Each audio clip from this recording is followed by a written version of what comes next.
조선시대 만 명의 선비들이 임금께 청원하며 올린 상소, 만인소는 경상북도 북부를 중심으로 영남 지역에서 시작됐습니다. 세상을 바꾸고자 하는 강한 열망이 권력에 맞서는 공론으로 형성된 건데요. 그 상소의 과정을 자세히 다룬 책을 안동의 한 연구자가 출간했는데 마침 안동에서는 상소를 주제로 한 기획 전시도 열리고 있습니다. 김서연 기자가 소개합니다. 1792년 조선 정조 16년 영남 지역 선비 만 57명이 사도세자의 원통함을 풀고 죽음에 관여한 역적을 처단해야 한다는 상소를 정조 임금에게 올렸습니다. 만 명이 자발적으로 뜻을 모은 청원, 조선 최초의 만인소였습니다. 상소를 전하기 위한 과정도 만만치 않았습니다. 선비들은 200km가 넘는 상경길에 올라 너댓새 만에 한양에 입성했고 또 불과 나흘 만에 만 명의 명단을 정리해 상소문을 작성했습니다. 상소 준비에도 상당한 예산이 필요했는데 부족한 자금을 메꾸기 위해 국가재정기관의 대출을 받기까지 했습니다.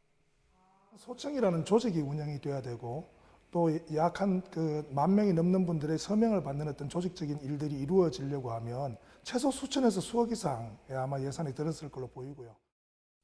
사도세자에 대한 작은 언급조차 금기시되던 서슬퍼런 시대 상황 속에서 영남 남인들의 집단 상소는 역모로 몰릴 수도 있는 그야말로 목숨을 건 단체 행동이었습니다. 이들의 공로는 결국 노론이 버티던 조정을 순식간에 뒤흔들었고 정조는 직접 궁으로 이들을 불러 화답했습니다.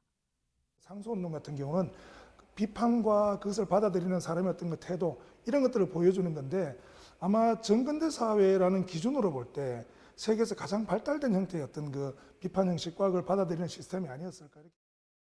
이상호 박사의 책 영남 선비들 정조를 울리다는 1792년 만인소 운동의 전개 과정을 속도감 있게 그려내며 올바름을 향한 공론의 힘을 신뢰하고 실천에 옮겼던 당대 지식인의 모습을 입체적으로 담았습니다. 특히 책에선 노론에 의해 조정 진출이 가로막힌 영남 남인들의 여론을 지렛대 삼아 노론을 압박하고 전국을 주도하고자 했던 정조의 치밀한 정치가로서의 면모도 엿볼 수 있습니다. 정조 같은 경우는 본인 개인의 입장을 위해서라도 사실은 영남이라는 새로운 어떤 정치적 세력이 좀 필요했던 상황이었고 또 거꾸로 보면 영남 입장에서도 보면 100년 동안 중앙정계에 진출하지 못했던 이 한이 맞아떨어졌던 걸로 이렇게 볼 수 있고요. 최초의 만인소 운동은 이후 6차례 더 이어진 만인소의 원형이 됐고 나아가 언로가 아예 막혔던 시기 의병운동과 독립운동으로 이어지는 실천 정신의 철학적 기반이 됐다고 설명합니다.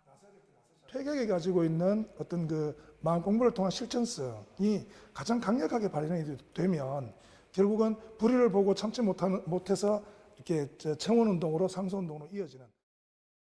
목숨이 위험해도 옳은 말을 해서 세상을 바꾸고자 했던 선비들과 공론을 무겁게 받아들였던 조정. 지금의 정치에도 시사하는 바가 적지 않습니다. MBC 뉴스 김서연입니다.